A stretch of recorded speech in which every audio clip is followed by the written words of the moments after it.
Yeah, hello team. Welcome back to Tutelage Academy. And today we are going to study this one of the most important act of our domain, Employee State Insurance Act 1948.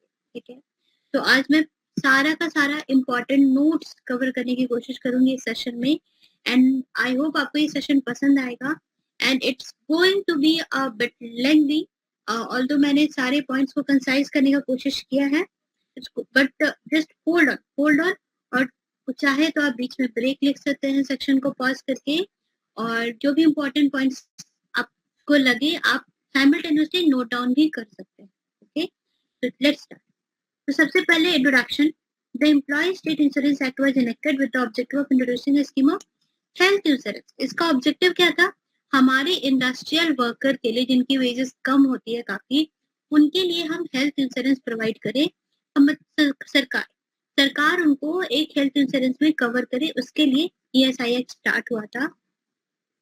ये उस जमाने में 1948 में बहुत ही welcome move था workers के लिए. The scheme envisaged by it is one of the compulsory state insurance providing for certain benefits in the event of sickness, maternity and employment injury to workmen employed in or in connection with the working factors or other than seasonal factors. या आप एक चीज याद रखिए, बिल्कुल seasonal factory में ये act applicable नहीं होता है. Right, act applicable seasonal factories में नहीं होता है. और सरकार कवर करती है sickness, maternity and employment injury to workmen employed in factories, और जो भी है आगे जहाँ जहाँ पे एप्लीकेबल होती है एक्ट, वहां पर सरकार इतनी सारी चीजें कवर करती है. Next, notes. जो जो इम्पोर्टेंट पॉइंट्स मुझे लगे हैं मैंने उनको नोट्स में ऐड कर दिया. ठीक है, तो ESIC, employ state insurance corporation, this is one corporation which is monitoring this act. तो वो एक्ट, इस एक्ट ने पहले जो हमारा वेज लिमिट था वो 15,000 था, उसको रेज करके 21,000 कर दिया.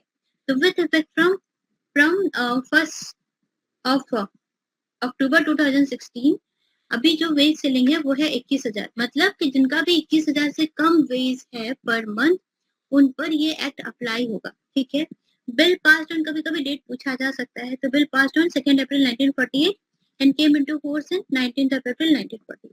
ठीक, एप्लीकेबिलिटी देखिए, हमने पढ़ा था इसके पहले RTI एक्ट में. RTI एक्ट सारी कंट्री में एप्लीकेबल नहीं था, जम्मू एंड कश्मीर में वो एप्लीकेबल नहीं था. राइट, लेकिन जो ESI एक्ट है वो हमारा पूरी कंट्री में एप्लीकेबल है. कहाँ कहाँ एप्लीकेबल है? applicable to, you will always find this word non-seasonal, right? So it is applicable to factories where 10 or more person are employed. यहाँ पे 20 की बात नहीं होगी फैक्ट्रीज में, यहाँ पे फैक्ट्रीज में कंसीडर करेंगे बस 10. कोई भी फैक्ट्री विदाउट पावर 10 या 10 से ज्यादा लोग हैं तो ये एप्लीकेबल होगा. ठीक है, उसके बाद अपार्ट फ्रॉम फैक्ट्रीज देखिए, अगर ये एक्ट हमारा shop, hotel, restaurant, cinema, theatre, transport undertaking, newspaper establishment, तो अपार्ट फ्रॉम फैक्ट्रीज इन सारे एस्टेब्लिशमेंट में भी एक्ट एप्लीकेबल है. वहां पे 20 या 20 से ज्यादा लोग होने चाहिए. ठीक है, राइट. और उसके बाद फिर जो private medical and educational institute में भी ये एक्ट एप्लीकेबल हो गया है, जहाँ 10 या 10 से ज्यादा लोग काम करते हैं किसी किसी स्टेट में, सब जगह नहीं, किसी स्टेट में. तो सरकार जो है वो नोटिफिकेशन लाती है कि कहाँ कहाँ पर ESIC एक्ट एप्लीकेबल होगा. तो कहीं कहीं पे जहाँ पे 10 या 10 से ज्यादा लोग एम्प्लॉयड हैं मेडिकल या फिर एजुकेशनल इंस्टीट्यूशन में, वहां पे भी ये एक्ट एप्लीकेबल. ठीक है, फिर देखिए, अगर ये एक्ट जो है वो सपोज आपकी कोई आपका कोई इंस्टीट्यूशन है या आपका कोई ऑर्गेनाइजेशन है, वहां पर आपको एप्लीकेबल करवाना है, you will have to give 1 month prior notice to 1 month prior notice to government आपको देना पड़ेगा. ठीक है, और if less than 10 people act can be applied with prior permission from government. ठीक है, सपोज आपका कोई थिएटर है, सिनेमा है, या आपका कोई रेस्टोरेंट ही है. ठीक है, और उस रेस्टोरेंट में 10 से कम लोग हैं, तो you can avail the benefit of this act. You will have to take permission from government. Okay, फिर ये सेक्शन 90 है. सेक्शन 90 एक चीज बताता है, कभी कभी ऑब्जेक्टिव क्वेश्चन ऐसे आ जाते हैं और कुछ इंपॉर्टेंट पॉइंट हमसे मिस आउट हो जाता है, इसलिए मैंने थोड़ा अलग से लिख दिया था कि in case employees in any factory establishment owned by government और local authority are in receipt of similar or superior benefits. Appropriate government can exempt in case of such factory or establishment. मान लीजिए किसी factory में, किसी establishment में already कोई health insurance scheme चल रही है जो कि ईएसआई स्कीम से ज्यादा अच्छा है. फॉर एग्जाम्पल टिस्को में जो वर्कर्स के लिए जो हमारे जो स्कीम है, जो रतन टाटा जी ने, वो स्कीम हमारी ईएसआई स्कीम से भी कहीं ज्यादा अच्छी है. ठीक है, तो इस टिस्को में ईएसआई जो है वो अप्लाई नहीं होता है. ईएसआई एक्ट टिस्को में अप्लाई नहीं होता है. ठीक है, तो जहां पे भी आपको लगेगा कि सिमिलर या सुपीरियर बेनिफिट है, तो वहां पे जो गवर्नमेंट है वो एग्जेम्प्ट कर देती है ऐसे फैक्ट्री एस्टेब्लिशमेंट को ईएसआई एक्ट. ओके, अब चलिए कुछ डेफिनेशंस पे आ जाते हैं. कभी कभी डेफिनेशन से क्वेश्चंस आते हैं. कभी कभी क्या जो हमने देखा था कि last year 2020 previous year question paper में डेफिनेशन से ही क्वेश्चन आया था. तो पहले वेजेस के डेफिनेशन देख लेते हैं. तो वेजेस का एज इट इज जो डेफिनेशन है वो ये है कि all remuneration paid or payable in cash to an employee if the terms of the contract of employment expressed or implied were fulfilled and includes any payment in respect of leave, lockout or strike which is not illegal or layoff and other additional remuneration. थोड़ा expand किया है, सारे condition को बताया है. तो simply कि जो भी वेजेस जो आपको इम्प्लाइड है, जो which you are entitled to, और ऑब्वियसली आपका यहाँ पे इलीगल लेऑफ और पे नहीं होना चाहिए. Paid eight interval not exceeding 2 months but does not include. तो वही नॉर्मल वेज का एक्सपेंडेड डेफिनेशन है. और क्या क्या इंक्लूड नहीं होता है वो देखना ज्यादा जरूरी है. Any contribution paid by employer to any pension fund और प्रोविडेंट फंड. तो वेजेस में क्या क्या नहीं आएगा? PF and provident. ओके, नहीं आएगा. ठीक, उसके बाद ट्रेवलिंग अलाउंसेस नहीं आएगा. No traveling allowances will not be coming in wages. उसके बाद any sum paid to person employed to defray special expenses entailed on him by the nature of his employment. कोई अगर special expenses आ रहा है तो वो भी नहीं आएगा. और gratuity, साथ ही साथ gratuity, ये चारों बिल्कुल याद कर लीजिए. These 4 things will not be covered under the definition of wages. Okay, उसके बाद फिर क्या होता है कि प्रिंसिपल एम्प्लॉयर की बात की जाती है इस एक्ट में बहुत बार. तो प्रिंसिपल एम्प्लॉयर क्या होता है, तो मैंने थोड़ा शॉर्ट में ही मेंशन कर दिया है. बहुत ज्यादा बड़े बड़े डेफिनेशन से भी कभी कभी कंफ्यूज हो जाते हैं, याद नहीं रहता, and it becomes too much lengthy. तो प्रिंसिपल एम्प्लॉयर कौन कौन हो सकता है? Owner occupier of a factory, है ना. कौन ओनर या occupier of a factory? Factory का अगर ओनर ऑक्यूपायर नहीं, कोई मैनेजिंग एजेंट है, उससे भी हम प्रिंसिपल एम्प्लॉयर बोल सकते हैं. फिर ओनर का अगर डेथ हो गया है तो जो भी उसके बदले में लीगल रिप्रेजेंटेटिव आएगा वो भी प्रिंसिपल एम्प्लॉयर हो सकता है. क्वेश्चन में आए, एमसीक्यू में रहे कि आप किसे प्रिंसिपल एम्प्लॉयर कंसिडर करेंगे, किसे नहीं करेंगे. मैनेजर ऑफ ए फैक्ट्री, ठीक है. HOD of a government department, अगर गवर्नमेंट की फैक्ट्री है तो उस डिपार्टमेंट का जो एचओडी होगा, अगर गवर्नमेंट की फैक्ट्री है वहां पे ऐसा कोई ओनर या मैनेजर बताया नहीं गया, पर एचओडी है जो कि उस डिपार्टमेंट को हैंडल करता है, तो वो भी हो जाएगा. या फिर कोई भी पर्सन जो कि उस फैक्ट्री के सुपरविजन के लिए अपॉइंट किया गया है, वो हो जाएगा हमारा प्रिंसिपल एम्प्लॉयर. ठीक है, ओवरऑल जो फैक्ट्री का देख रेख कर रहा है, जिसे हम अपने अपॉइंट किया है, वो होगा प्रिंसिपल एम्प्लॉयर. ठीक, फिर एक आता है टर्म कभी कभी इमीडिएट एम्प्लॉयर का. तो मान लीजिए कभी प्रिंसिपल एम्प्लॉयर प्रेजेंट नहीं है, या फिर उसके बदले कोई जो प्रिंसिपल एम्प्लॉयर की ड्यूटीज है वो कोई और कर रहा है, फॉर एग्जाम्पल कॉन्ट्रैक्टर. ठीक है, तो जो हमारे जो कॉन्ट्रैक्चुअल एम्प्लॉय होते हैं, ठीक, तो उनके लिए जो प्रिंसिपल एम्प्लॉय, जो इमीडिएट एम्प्लॉयर होगा वो क्या होगा? कॉन्ट्रैक्टर. उनको पहले कॉन्ट्रैक्टर ही उनको एम्प्लॉय करता है on the behalf of principal employer, right. और a person who has undertaken the education premises of a factory establishment. थोड़े टाइम के लिए अगर प्रिंसिपल एम्प्लॉयर कहीं बाहर गया है, या फिर कुछ एक्सीडेंट हो गया हॉस्पिटल में, या कुछ कहीं बिजी है, तो थोड़े टाइम के लिए कभी कभी जो फैक्ट्री के एस्टैब्लिशमेंट को टेक केयर करने के लिए कोई होता है, तो उसे हम इमीडिएट एम्प्लॉय करते हैं, right. We will get these terms while we study. We will get these terms. Employee क्या होता है? वही जिसे हम employ करते हैं wages के लिए. Who is directly employed by principal employer? Correct, ठीक है. Who is employed through an immediate employer? मैंने कहा था कि सारे terms हमें मिलते रहेंगे, ठीक है. In the course of study of ESI Act, we will get these terms. तो जो जिसे principal employer ने employ किया है, जिसे immediate employer ने employ किया है, और या फिर किसी ने प्रिंसिपल एम्प्लॉयर ने अगर टेम्पररीली भी लेंड किया है या फिर हायर पे लेंड किया है तो भी वो एम्प्लॉय है। रिमेम्बर दिस थिंग्स, ठीक है। ये दोनों तो इजी रहेगा, ये भी याद रखिए। टेम्पररी लेंड किया है या फिर हायर पे हमने लेंड किया है प्रिंसिपल एम्प्लॉयर का, तो वो भी हो जाएगा। And include such person, this is very important, as apprentice. Apprentice भी इंक्लूडेड है जिसका training period any length of time तक एक्सटेंडेड है ना। अप्रेंटिस का, अप्रेंटिस कौन लोग होते हैं? जो ज्वाइन करते हैं एज अ ट्रेनी, उनका कुछ ट्रेनिंग पीरियड होता है, उसके बाद वो परमानेंट बनते हैं, राइट। तो अगर उनका ट्रेनिंग पीरियड भी कुछ ज्यादा लंबा खिंच गया है, बहुत लंबा है, तो भी हम उसे यहाँ पे एम्प्लॉय की तरह कंसिडर करेंगे, ठीक। ये 4 पॉइंट याद हो गए। Principal employer, immediate employer, principal employer ने टेम्पररी लैंड किया है, अप्रेंटिस जिसका ट्रेनिंग पीरियड एक्सटेंड हो गया है ज्यादा टाइम के लिए। लेकिन कौन नहीं इंक्लूडेड है? नेवल, मिलिट्री और एयरफोर्स वाले इंक्लूडेड नहीं है, ठीक है। और सिंपल जो वेज सीलिंग जिसका भी सैलरी 21,000 से ज्यादा है वो इंक्लूडेड नहीं। ये दोनों इंक्लूडेड नहीं, ठीक है। याद हो गया, राइट। Next, dependent. डिपेंडेंट कौन होता है? डिपेंडेंट कौन होता है? मान लीजिए एम्प्लॉय की डेथ हो जाती है, तो उसके बदले जो हमारा जो जिसे जो बेनिफिट है वो जिसे मिलेगा वो है डिपेंडेंट।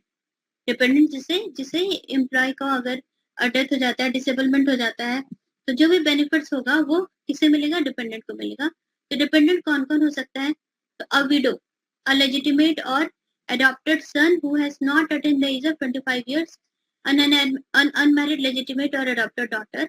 विडो उसकी वाइफ हो गई, उसका बेटा हो गया, उसकी बेटी हो गई, जो कि लेजिटिमेट या अडॉप्टेड कोई भी हो सकता है, उसकी विडोड मदर भी हो जाएगी। देखिए यहाँ पे फादर नहीं दिया है, और क्वेश्चन जून 2020 में यही था कि कौन डिपेंडेंट नहीं है, who is not the dependent, and in the option there was father, father भी लिखा हुआ था, जबकि फादर का यहाँ पे कहीं भी मेंशन नहीं है, तो इसीलिए हमारा आंसर वही हो गया, ठीक है।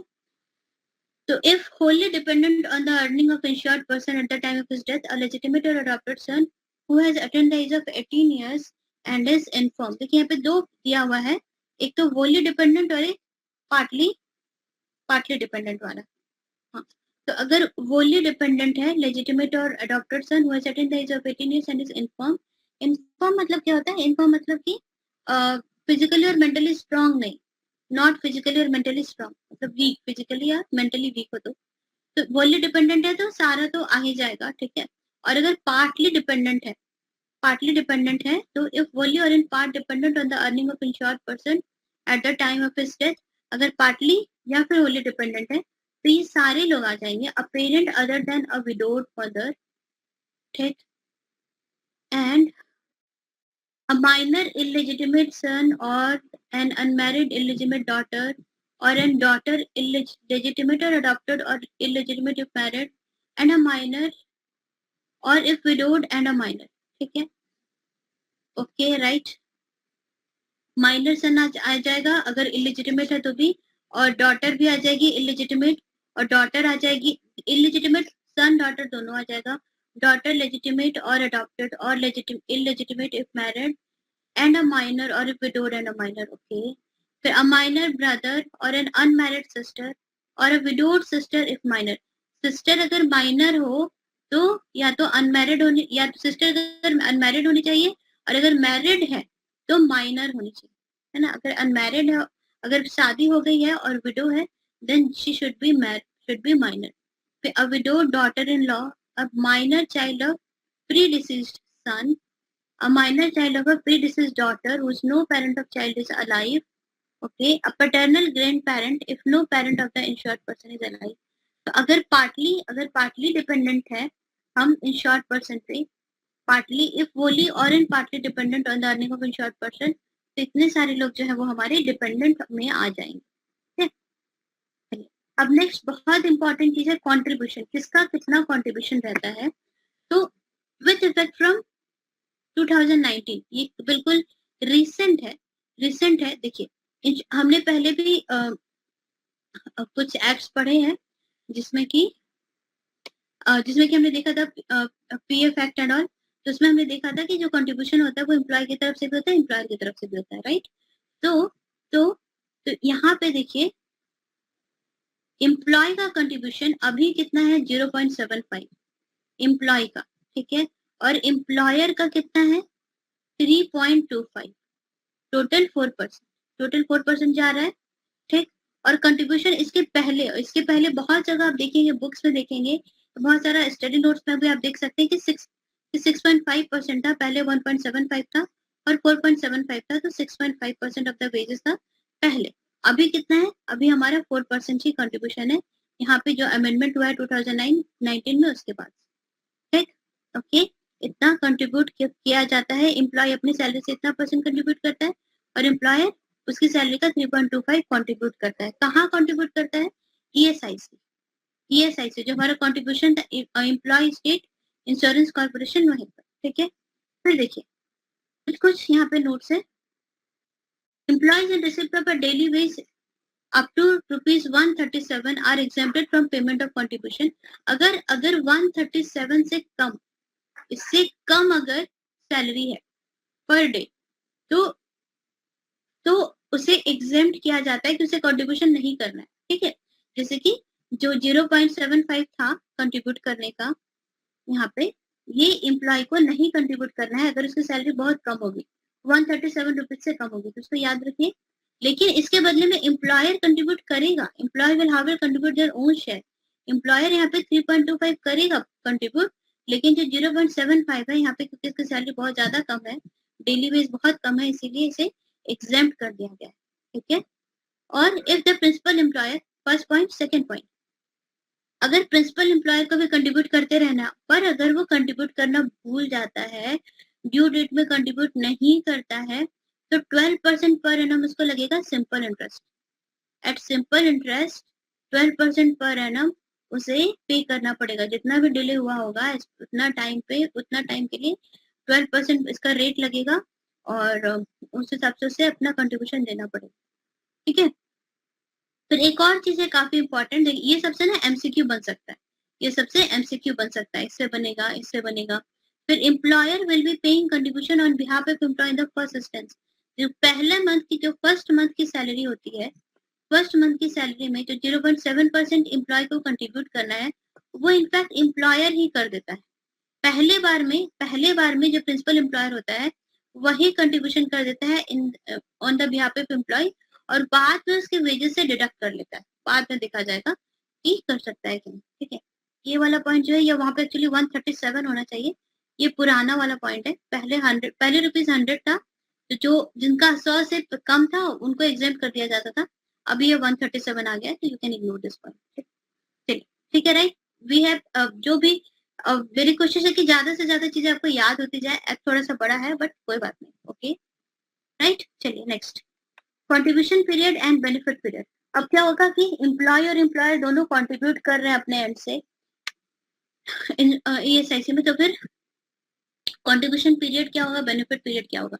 तो 6 महीने का कंट्रीब्यूशन होता है और फिर उसका बेनिफिट नेक्स्ट 6 मंथ्स मिलता है, राइट। 6 महीने का कंट्रीब्यूशन, फिर 6 महीने का बेनिफिट, ऐसा साइकिल है। तो देखिए, there are two contribution period each of 6 months duration and 2 corresponding benefit period also of 6 month duration।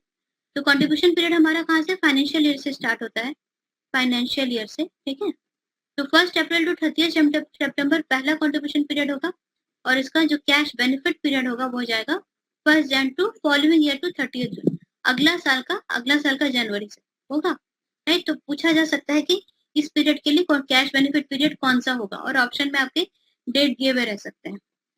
तो और फिर इसके बाद का फिर time 1 October to 31 March financial year जा रहा है, और यहाँ पे कैलेंडर ईयर होगा, यहाँ पे फाइनेंशियल ईयर नहीं है, कंट्रीब्यूशन पीरियड में हम फाइनेंशियल ईयर देखेंगे और यहाँ पे कैलेंडर ईयर देखेंगे। तो यहाँ पे क्या हो जाएगा, 1 जनवरी टू 30 जून, और यहाँ पे 1 जुलाई टू 31 दिसंबर।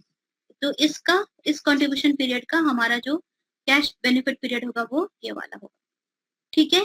क्लियर यहाँ तक, कोई दिक्कत, राइट। चलिए मूविंग टू नेक्स्ट क्वेश्चन। अब देखिए इसमें क्या होता है कि एम्प्लॉयर को क्या क्या फायदा होता है, एक बार देख लेते हैं, ठीक। तो अगर आपका कोई फैक्ट्री है, सपोज आपकी कोई फैक्ट्री है, ग्लास मेकिंग फैक्ट्री और समथिंग, तो आपने ये एक्ट अपने फैक्ट्री में एम्प्लॉय एप्लीकेबल करवा लिया है, सरकार को नोटिस दिया, 1 महीने का सरकार ने ओके कर दिया, उसके बाद आपने, सरकार मतलब अप्रोप्रिएट गवर्नमेंट को आपने नोटिस दिया, and it is now applicable at your factory. Then what is the advantage you will be having? The employers are absolved of their liabilities of providing medical facilities to employees, right? You are relinquished of your responsibility to provide medical facilities to employees and their dependents in kind or in any form of fixed cash allowances, reimbursement of actual expenses, lump sum grant, जो भी है medical insurance policy, तो आपका जो है unless it is a contractual obligation of the employer, तो आप जो है वो अपनी ड्यूटी से ये जो मेडिकल फैसिलिटीज और बेनिफिट्स वाली जो ड्यूटीज होती है उससे आप थोड़े रिलीव हो जाते हो, राइट? और हाँ, ये इंपॉर्टेंट है, अगर आपके फैक्ट्रीज में ये ESI एक्ट एप्लीकेबल हो जाता है तो आप मैटरनिटी बेनिफिट एक्ट से भी एग्जेम्प्ट हो जाते हो और वर्कमैन कंपनसेशन एक्ट से भी एग्जेम्प्ट हो जाते हो, ठीक है? ESI एक्ट में ये दोनों कवर हो जाता है, इसीलिए जहां भी ESI एक्ट एप्लीकेबल होता है वहां पर maternity benefit act and workman compensation act applicable नहीं होता है. Remember it, right? एग्जाम में आ सकता है, ठीक है? Okay. And then any sum paid by the contribution under ESI act. अब आपने अपनी फैक्ट्री में ESI एक्ट एप्लीकेबल कराया है, आपके पास 15 एम्प्लॉय है, ठीक है? तो आप जो 3.25% हर एम्प्लॉय के लिए आप दे रहे हो ना कंट्रीब्यूशन, वहां पर आपको जो इनकम है वो इनकम जो is deduct in computing income under income tax act में आपका जो है वहां पर उसमें टैक्स नहीं देना पड़ेगा, right? Any sum paid by way of contribution under ESI it is deducted in computing income under income tax. तो वहाँ पे आपका जो इनकम से डिडक्ट कर दिया जाता है जब आपका टैक्स कैलकुलेट होता है तब, राइट? ओके, क्लियर हो गया? अब देखते हैं थोड़ा सा फाइनेंस का लोचा कि इतना सब हो रहा है तो काम कैसे हो रहा है, ठीक है? how everything is taken care of, how this finance thing is taken care of, ठीक है? तो ESI scheme like most of the social security scheme and the world over is a self financing health insurance scheme, ठीक है? Okay, self financing health insurance scheme में contribution आता रहता है, employ contribute करते रहते हैं और उसके बाद फिर बेनिफिट मिलता रहता है, okay? The contribution are raised from covered employees and their employers as a fixed percentage of wages. तो कंट्रीब्यूशन कहाँ से आ रहा है? पहला तो एम्प्लॉय प्लस एम्प्लॉयर से आ रहा है, ठीक है? उसके बाद फिर the state government as per provision of the act contribute 1/8 of the expenditure.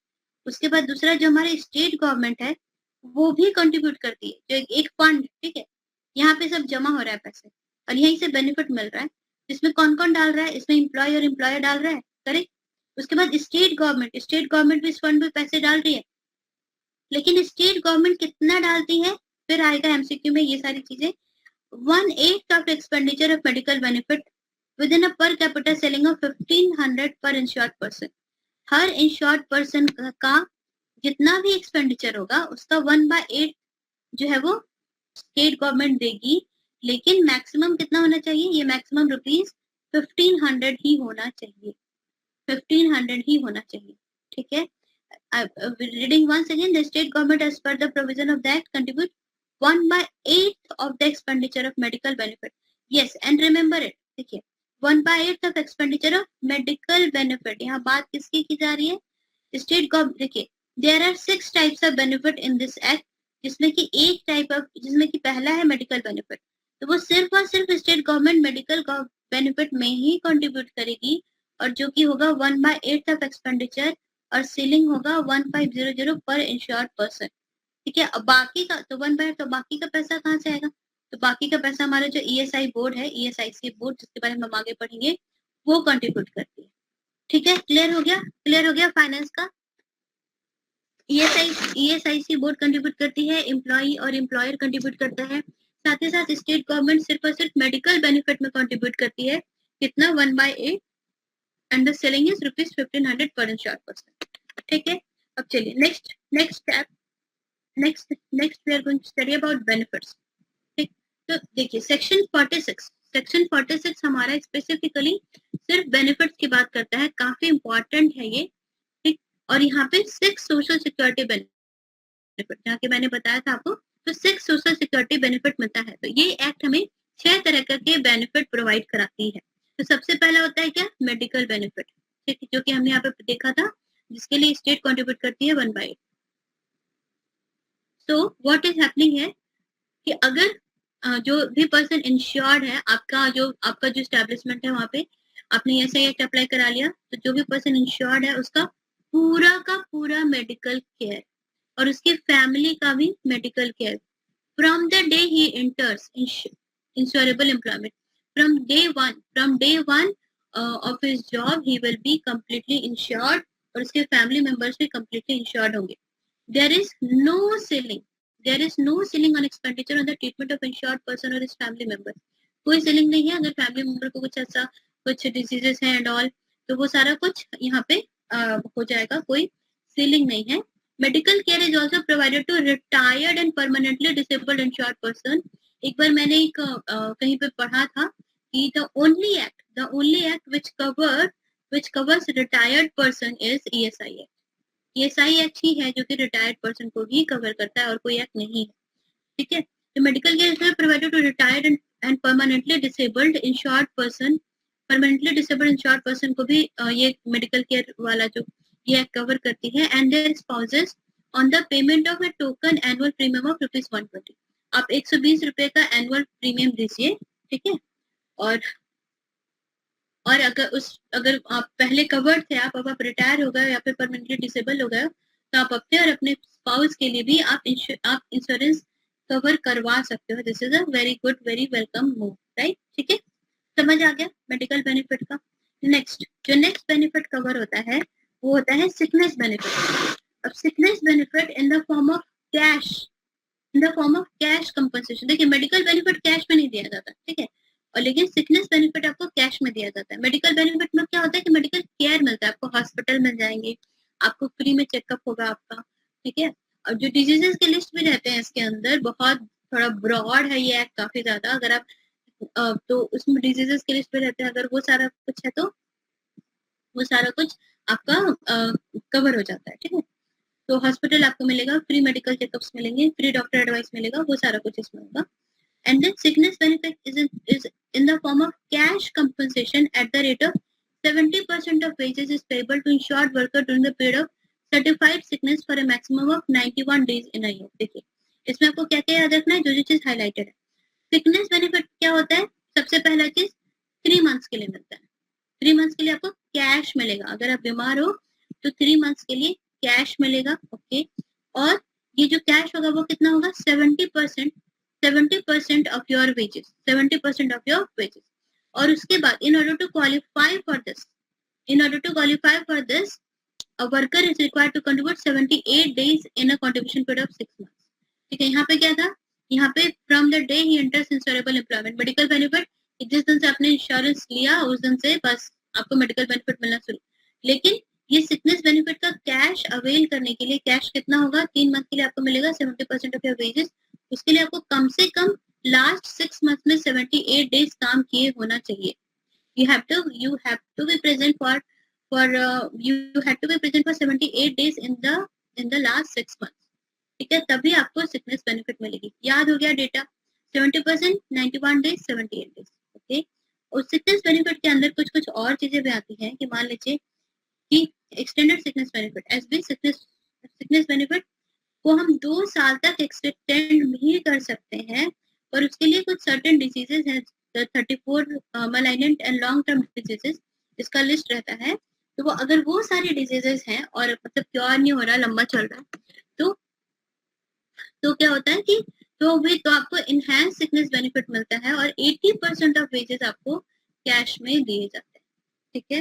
कुछ ऐसा अगर ज्यादा दिक्कत वाली चीज है. ठीक है. ये सारी अगर डिजीजेस हैं तो 80% ऑफ वेजेस इन कैश मिलेगा आपको. और it is expendable up to 2 years. ठीक है. याद हो रहा है? आई होप ये सारी चीजें जितना भी हो सके आप अभी आपको याद होती चली जाए और बात आप एक बार रिवाइज करो एंड लेट्स डन. नेक्स्ट एक होता है एक्सटेंडेड में ये में 2 years तक एक्सटेंड करते हैं. एक होता है enhanced sickness benefit. Enhanced sickness benefit में क्या होता है कि is equal to full wage is payable. यहाँ पे 80% मिलता है, यहाँ पे फुल वेज मिलता है to insured person undergoing sterilisation. यहाँ पे अगर वेसेक्टोमी और ट्यूबेक्टोमी करवाते हैं तो वहाँ पे तो उसके लिए मिलता है हमें enhance sickness benefit 7 days for male and 14 days for female workers. तो इनहैंस सिकनेस बेनिफिट में 7 days मिलता है मेल को, 14 days मिलता है फीमेल को. ये होता है स्टेरिलाइजेशन के लिए, vasectomy and tubectomy. And then यहाँ पे आपको 100% फुल वेज आपको दिया जाएगा 7 डेज के लिए, अगर 14 डेज के लिए, ठीक है, clear. Next, maternity benefit. Maternity benefit for confinement, confinement मतलब कंफाइनमेंट जब लेबर को हम कंफाइनमेंट भी कहते हैं, और इस एक्ट के टर्म्स में जो आफ्टर 26 वीक शुरू होता है तो लेबर पीरियड को कंफाइनमेंट बोला जाता है। तो फॉर कंफाइनमेंट या pregnancy is payable for 26 weeks, 26 weeks के लिए आपको मैटरनिटी बेनिफिट मिलेगा, ये भी कैश में मिलेगा 26 वीक्स के लिए, which is extendable by further 1 month on medical advice. अगर डॉक्टर कहते हैं कि थोड़ा कुछ अगर सीरियस है तो 1 मंथ हम एक्सटेंड भी कर सकते हैं at the rate of full wage. यहाँ पे भी आपको कितना मिल रहा है 100%, 100% of your wage will be given to you. Sickness benefit में कितना था 70%, और इनहैंस्ड के केस में एक्सटेंडेड में 80% था, यहाँ पे फुल था, राइट। तो उसी तरह मैटरनिटी में आपको फुल वेज मिलेगा, और subject to contribution for 70 days in the preceding two contributing periods.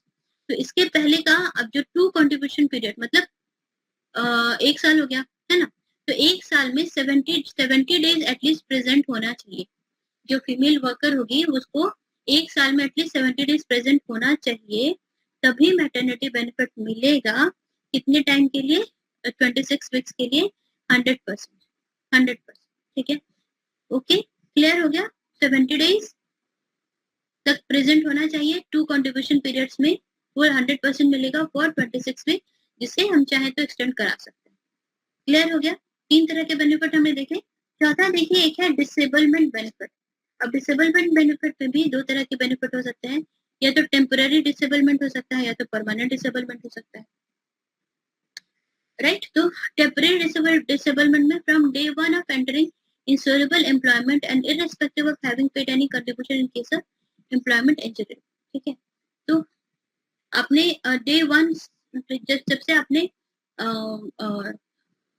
जब से आपने इंश्योरेबल एम्प्लॉयमेंट में एंटर किया, जब से आपको कवर किया गया, उस दिन से आपको मिलना शुरू हो जाएगा, ठीक है। और इसका जो रेट होता है वो कितना होता है 90% of wage as long as disability continues. अब टेम्पररी डिसेबलमेंट है तो कुछ दिन में ठीक हो सकता है, तो 6 महीने 2 साल 3 साल जब तक भी ठीक नहीं होता है तब तक आपको 90% ऑफ वेज कैश में मिलता रहेगा, ठीक है। टेम्पररी डिसेबलमेंट बेनिफिट यही वाला बेनिफिट है, जब तक ये ठीक नहीं हो जाता तब तक, ठीक।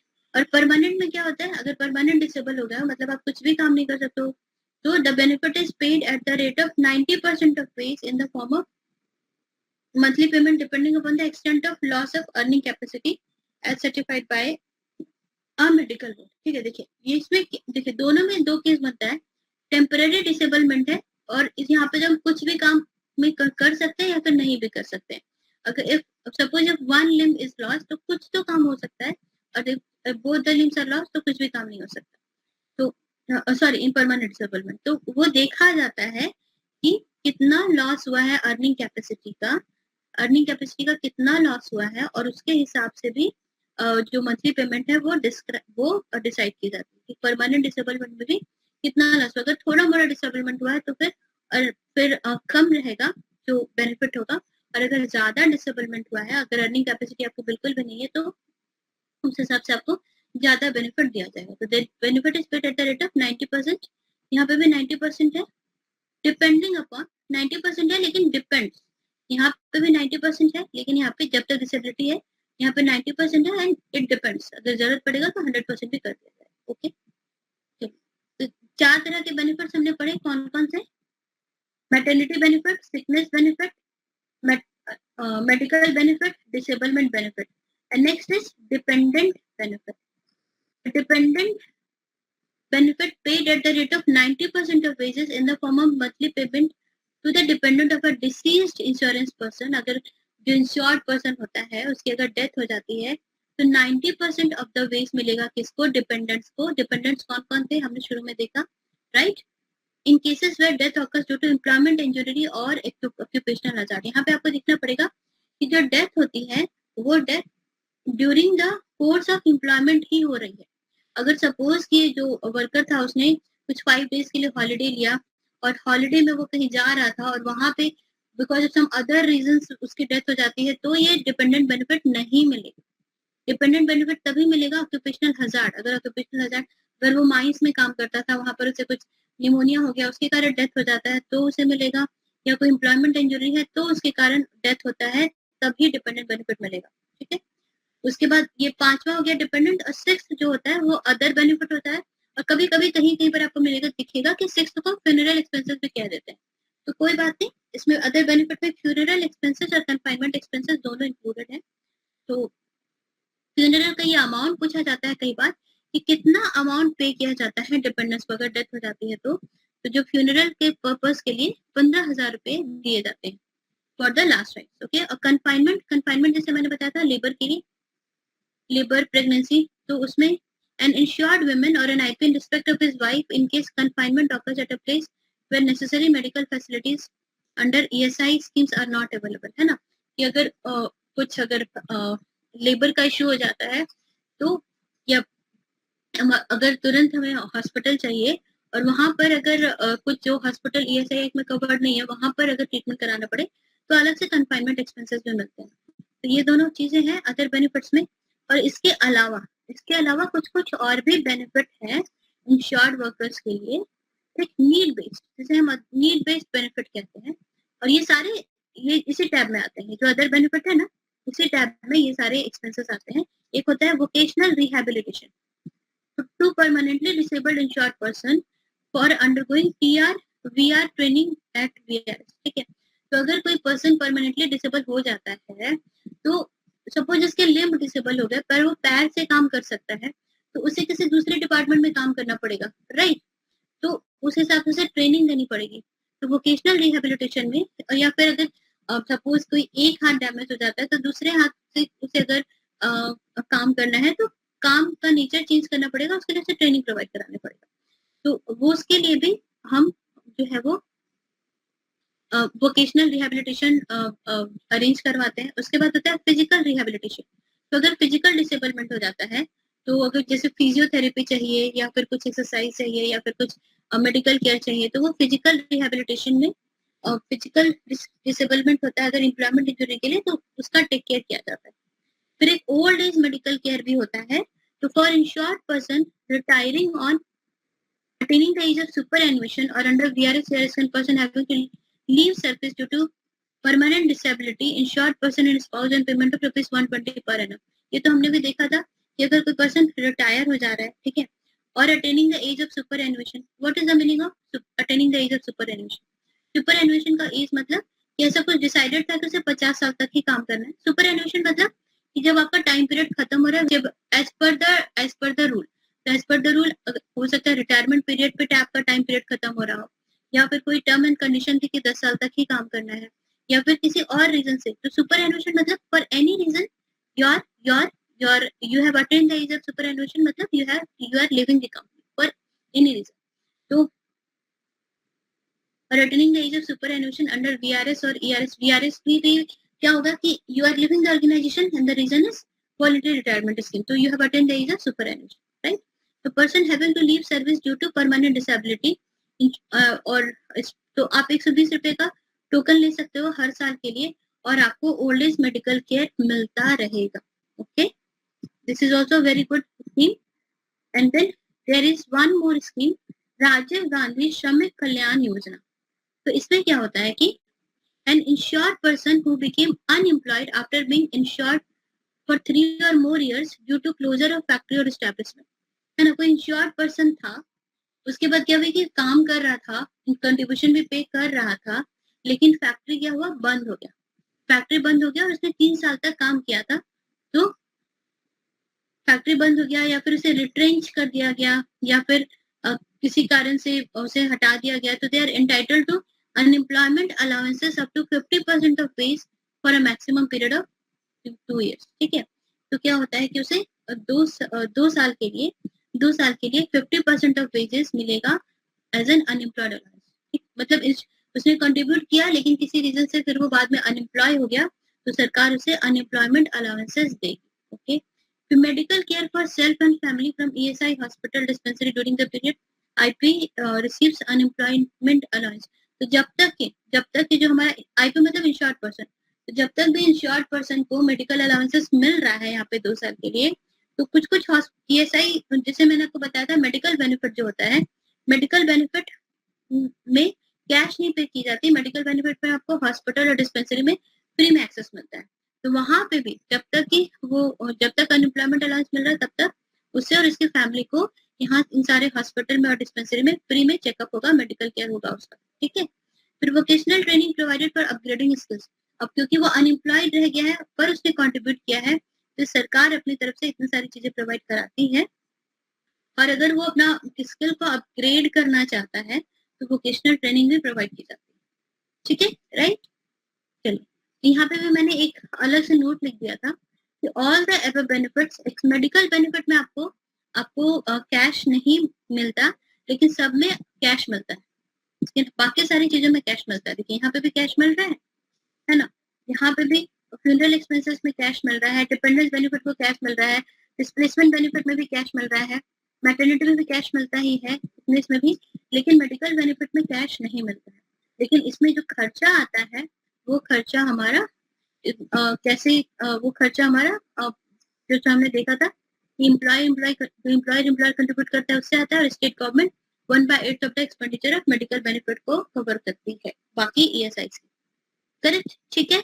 यहाँ तक सारी चीजें क्लियर है, समझ में आ गई, ओके। चलिए लास्ट टॉपिक है और बहुत इंपॉर्टेंट टॉपिक एक बाकी है, काफी ज्यादा इंपॉर्टेंट, कि इतना कुछ हमने देखा मैनेजमेंट की, कौन कौन लोग कवर्ड है और कौन कौन से बेनिफिट्स मिलती हैं, कंट्रीब्यूशन पीरियड क्या होता है, कितना कंट्रीब्यूशन होता है, everything we have understood, right. लेकिन इन सब का एडमिनिस्ट्रेशन कैसे होता है, तो एडमिनिस्ट्रेशन करने के लिए जो ऑल ओवर इंडिया ये जो एडमिनिस्ट्रेशन होता है उसके लिए 3 बॉडीज होती है mainly, ESIC, standing committee and medical benefit council, ये 3 बॉडीज होती हैं। तो दीज 3 बॉडीज आर देयर, और इन 3 बॉडीज का के बारे में हम लोग थोड़ा सा पढ़ेंगे, क्योंकि गॉड नोज क्या पता कब क्या कैसा क्वेश्चन बन जाए, इसलिए कुछ कुछ हम लोग इन तीनों बॉडीज के कॉन्स्टिट्यूएंट्स के बारे में, इनकी वर्किंग के बारे में बिल्कुल हम लोग पढ़ते हैं, ठीक। तो सबसे पहला है ESIC, employ state insurance corporation, this is in section 3, okay. Section 2 में क्या रहता है, डेफिनेशन रहता है, सेक्शन 3 में सबसे पहला हमारा ये वाली बॉडी ही है। और central government establishes the corporation to be known as employee state insurance corporation, और ये जो कॉर्पोरेशन है, ठीक है, ये जो कॉर्पोरेशन है इसका कुछ कुछ कैरेक्टरिस्टिक्स है, देखिए, it is a separate corporate body, ठीक, इट हैविंग परपेचुअल सक्सेशन, जैसा कि हमने इसके बारे में कहाँ पढ़ा था, registered trade union, if you remember registered trade union का हमने ऐसा पढ़ा था, that is a body corporate and all, तो वही same thing is here, it is a body corporate, इसका परपेचुअल सक्सेशन होता है कि अगर इसका कोई मेंबर था या फिर सीईओ था, उसका डेथ हो गया तो उसका बेटा बन जाएगा CEO. It has a seal, और उसके बाद it can file a suit in court on other, and other also can sue it. It can also be sued, other also can sue it. Okay, तो ये है एक body corporate होती है ESIC, अगर एग्जाम में आता है कि इन तीनों में कौन सा बॉडी कॉर्पोरेट है तो ESIC है। एंड देन फिर कॉन्स्टिट्यूएंट्स है इसके कॉन्स्टिट्यूएंट्स है, थोड़ा सा मुश्किल है पर इट्स ओके, चलिए देखते हैं।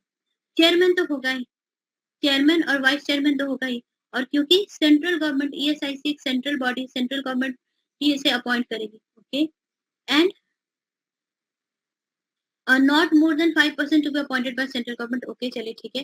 1 person each representing each of the state, तो देखिए चेयरमैन हो गया, वाइस चेयरमैन हो गया, तो जितने भी स्टेट है उससे एक एक रिप्रेजेंटेटिव रहेगा, ठीक, याद हो गया, okay. 1 person to be appointed by central government to represent union territories, अब यूनियन टेरिटरीज से भी एक एक पर्सन रहेगा, हर स्टेट से एक पर्सन रहेगा, यूनियन टेरिटरीज से एक पर्सन रहेगा, एक चेयरमैन, एक वीसी। उसके बाद देखिए यहाँ तक याद हो गया, उसके बाद देखिए 10 पर्सन रिप्रेजेंटिंग एम्प्लॉयर्स, अब एम्प्लॉयर को रिप्रेजेंट करते हुए 10 लोग रहेंगे, ठीक है, ओके। फिर एम्प्लॉय को रिप्रेजेंट करते हुए 10 लोग रहेंगे, okay, right.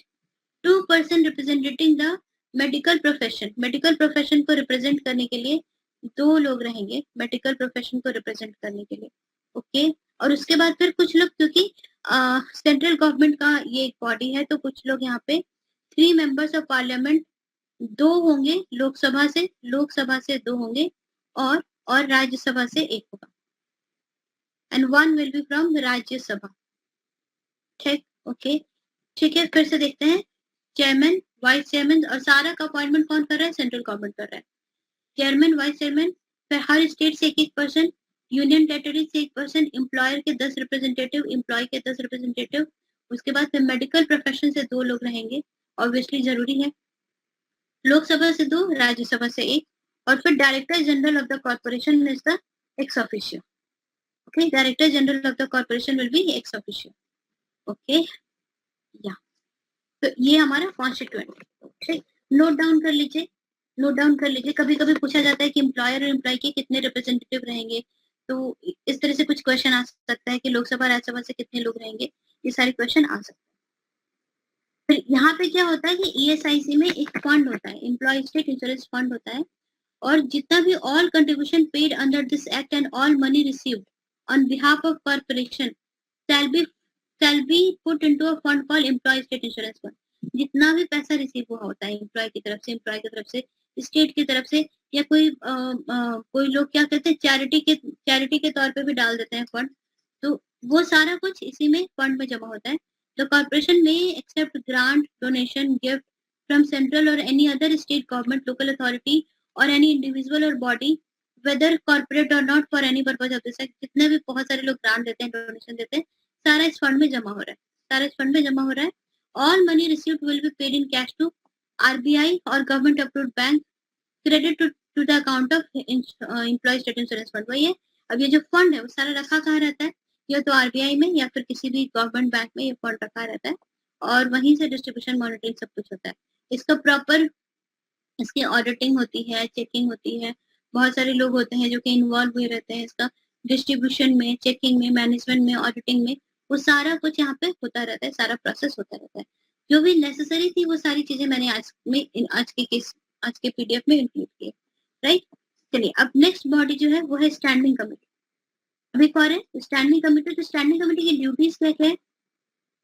The standing committee shall submit for the consideration and decision of the corporation all such cases and matters as may be specified in the regulation made in this behalf. तो ये जो है standing committee assist करती है ESIC को, ठीक है, और जो भी कंसिडरेशन होता है, डिसीजन लिया जाता है कॉर्पोरेशन में जितने सारे मैटर पे, सबको असिस्ट करती है, उसको फैसिलिटेट करवाती है, सबमिट कराती है. ये सारा काम है स्टैंडिंग कमेटी का. स्टैंडिंग कमेटी में in its discretion submit any other case और matter for the decision of the corporation. तो कॉर्पोरेशन को अगर कुछ क्या डिसाइड करना है क्या नहीं, उसके हिसाब से कोई दूसरा मैटर भी सबमिट करती है. तो ओवरऑल ये असिस्ट करती है कि कौन कौन से मैटर रिलेटेड है, कौन कौन से मैटर रिलेटेड नहीं है, और जितने भी बेनिफिट्स होते हैं, जितने सारे केसेस आते हैं, तो स्टैंडिंग कमेटी ईएसआईसी के साथ मिलकर के काम करती है. अब स्टैंडिंग कमेटी के भी कॉन्स्टिट्यूएंट्स हम एक बार देख लेते हैं कि कंसिस्ट ऑफ, एक इसमें एक चेयरमैन होता है, ठीक है, और 3 members of the corporation representing 3 state government thereon as central government may by notification gazette specify from time to time. Okay, 3 member यहाँ पे स्टेट गवर्नमेंट से बोला जा रहा है, या फिर जैसा भी गवर्नमेंट नोटिफाई करेगी. ओके, उसके बाद फिर 8 members elected by the corporation और एज फॉलोज. तो यहाँ पे क्या होता है कि 3 मेंबर होते हैं एम्प्लॉयर से, ठीक है, एम्प्लॉयर साइड से 3 मेंबर्स होते हैं, एम्प्लॉय साइड से भी 3 मेंबर्स होते हैं, और एक मेंबर मेडिकल प्रोफेशन से बस एक मेंबर होता है, और एक मेंबर होता है कॉर्पोरेशन का इलेक्टेड बाय द पार्लियामेंट, और पार्लियामेंट से एक मेंबर होता है. ठीक है, एक चेयरमैन हो गया, 3 लोग होते हैं स्टेट गवर्नमेंट से, और जैसा भी सेंट्रल गवर्नमेंट गाइड करेगी. 3 लोग होते हैं एम्प्लॉयर के रिप्रेजेंटेटिव, 3 लोग होते हैं एम्प्लॉय के रिप्रेजेंटेटिव, मेडिकल फील्ड से, मेडिकल प्रोफेशन से 1 लोग होते हैं, और पार्लियामेंट से 1 लोग होते हैं. ठीक है, इस तरीके से शॉर्ट में भी आप लिखेंगे तो याद करने में ज्यादा इजी होगा. और director general of the corporation is ex officio. Again जो कॉर्पोरेशन का डायरेक्टर जनरल होता है वो इसका एक्स ऑफिशियो होगा. इसका मतलब क्या होता है एक्स ऑफिशियो मतलब? एक्स ऑफिशियो मतलब कि किसी पर्टिकुलर पोस्ट के लिए आपको एक एक्स्ट्रा पोस्ट भी एडिशनली मिल जाती है. ठीक है, जैसे कि suppose principal for any school ABC. अब एबीसी स्कूल का ही एक दूसरा ब्रांच है, एबीसी स्कूल 2. तो principal for ABC school will be ex officio principal for ABC 2 also. मतलब कि इसके यहाँ पे जो आपको पोस्ट मिल रही है उसके बिहाफ पे आपको ये वाला पोस्ट भी मिल जा रहा है, आपको इस पोस्ट का भी टेक केयर करना है। तो वही director general of the corporation is ex officio. Okay, next last है ये मेडिकल बेनिफिट काउंसिल, ये हमारी एक बॉडी रह गई है। तो ये भी एडमिनिस्ट्रेशन में है। इसका क्या काम है, इसका ड्यूटी है advise the corporation in standing committee. यहाँ पे कॉर्पोरेशन मतलब ESIC है, employee standing insurance corporation, employee state insurance corporation. इसको एडवाइज करना और स्टैंडिंग कमेटी को एडवाइज करना on matters relating to administration of medical benefit, the certification for purpose of the grant of benefit and other connected matters. ठीक है, इसके administration में, certification में हर जगह से असिस्ट करना। It has power and duties of investigation as may be prescribed in relation to complaint against medical practitioner in connection with medical treatment and attendance. ठीक है, तो यहाँ पे अगर कुछ वही मेडिकल ट्रीटमेंट में, मेडिकल अटेंडेंस में कुछ अगर प्रॉब्लम आ जाती है या फिर कंप्लेंट आता है कुछ मेडिकल प्रैक्टिशनर का, तो वो सारा चीज, वो सारा जो प्रॉब्लम्स होती हैं उसको टेक केयर करती है कौन, मेडिकल बेनिफिट काउंसिल।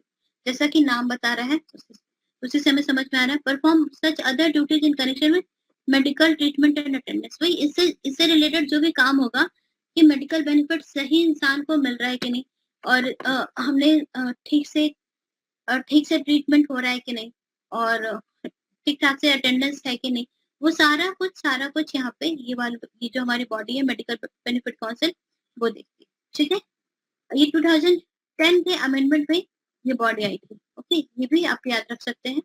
नेक्स्ट इसके भी कुछ कॉन्स्टिट्यूएंट्स है, देख लेते हैं एक बार। डायरेक्टर जनरल ESIC का जो डायरेक्टर जनरल है इसका एक्स ऑफिशियो होगा चेयरमैन। ठीक है, वो तो रहेगा ही। Director General of ESIC is the ex officio of ex officio chairman of both the bodies. जो हमारा स्टैंडिंग कमेटी थी उसका भी और मेडिकल बेनिफिट काउंसिल इसका भी, दोनों का। ठीक है, फिर director general health service ex officio as co chairman. तो जो को चेयरमैन होगा मेडिकल बेनिफिट काउंसिल का, तो वो कौन होगा, को चेयरमैन हमारा director general of health service. ये एक्स ऑफिशियो मतलब जो हेल्थ सर्विसेज का जो डायरेक्टर जनरल है वो को चेयरमैन भी होगा, और बिकॉज ऑफ हिज पोजीशन वो को चेयरमैन भी होगा किसका, मेडिकल बेनिफिट काउंसिल का।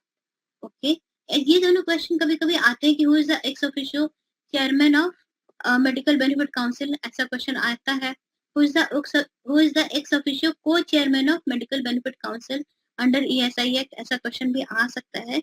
ही will be director general of health services. यहाँ पे भी डायरेक्टर जनरल है बट ESIC का। ठीक है, तो 1 member each representing each of the states. Okay, और यहाँ पे भी देखिए सिमिलर सा है, स्टेट से, हर स्टेट से एक मेंबर रहेगा। एम्प्लॉयर की तरफ से भी हमारे 3 मेंबर हैं, एम्प्लॉय की तरफ से भी 3 मेंबर है। 3 members of whom not less than 1 shall be women। यहाँ पे women की बात बस यहाँ पे ही आ रही है मेडिकल बेनिफिट काउंसिल में ही, कि 3 लोग रहेंगे जिसमें कि कम से कम एक तो वुमेन होना चाहिए, representing the medical profession to be appointed by central government. तो सेंट्रल गवर्नमेंट 3 लोगों को अपॉइंट करती है मेडिकल प्रोफेशन से रिलेटेड, जिसमें कि एक एटलीस्ट वुमेन होनी चाहिए। ये हो गया इसका कॉन्स्टिट्यूएंट्स। ठीक है, right. Okay, we have studied about this 3 bodies, उसके कॉन्स्टिट्यूएंट्स। और इसमें एक चीज नोट करने की बात है कि इनके कॉन्टिन्यूअस इनकी मीटिंग होती रहती है, डिस्कशन होते रहते हैं और ऑडिटिंग होता रहता है, बहुत सारी चीजें इनका काम चलता रहता है। लेकिन एनी मेंबर ऑफ 3 बॉडीज ना, इन तीनों बॉडी का कोई भी मेंबर अगर 3 कॉन्जिक्यूटिव मीटिंग में अटेंड नहीं करता तो उसे निकाल दिया जाता है। ठीक है, तो उसे उस बॉडी से निकाल दिया जाता है। तो any member of the 3 bodies shall cease to be a member of the respective body if he fails to attend 3 consecutive meetings। इसलिए मीटिंग यहाँ की जो भी होंगी अटेंड करना काफी जरूरी है। ओके, और इसके बाद कुछ पेनल्टीज की बात आती है। That's it. So that's it for today friends. ESI act में इनफैक्ट बहुत सारी काफी चीजें हैं, और जितना भी आपके एग्जाम पॉइंट ऑफ व्यू से इम्पोर्टेंट लगा वो मैंने यहाँ पे आज आपको करवा दिया है। ठीक है, ये सारे these things will suffice, these things will be more than enough। आप जितने भी चीजें मैंने आज बताई हैं उसको अच्छे से पढ़िए, अच्छे से समझिए। ठीक है, कोई भी कंफ्यूजन होगा तो बताइएगा। And yes, so that's it for today friends, and I'll be winding up the session now, and thank you all for your time।